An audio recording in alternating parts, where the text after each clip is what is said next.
এগুলো হচ্ছে যে পাতি হাঁসের বাচ্চা, এগুলো কিন্তু আসলে একদিনেই উঠেছে, অর্থাৎ এগুলোর বয়স এখন ২০ দিন। তো দেখতে পাচ্ছেন যে ৩ টি বাচ্চা রয়েছে। তো একটা বাচ্চা কিন্তু অলরেডি ছোট এবং ২ টা বাচ্চা প্রায় মোটামুটি সমান। তো আসলে ব্যাপারটা হচ্ছে যে পাতি হাঁসের এক্ষেত্রে দেখা যায় যে যেগুলো মেয়ে বাচ্চা সেগুলো কিন্তু আসলে গ্রোথ একটু কম হয় এবং যেগুলো ছেলে বাচ্চা সেগুলো কিন্তু তুলনামূলক একটু বেশি বড় হয়।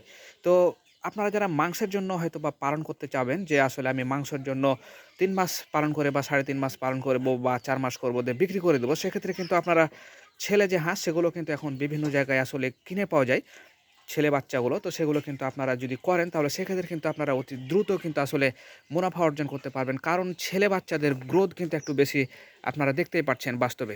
এগুলো একদিনেই উঠেছে।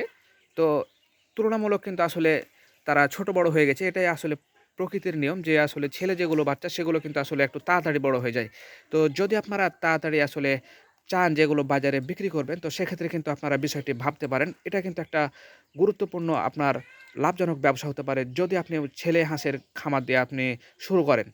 তো ভালো থাকবেন। এটা আসলে ইনফরমেশন দেওয়া ছিল আপনাদের। আল্লাহ হাফেজ।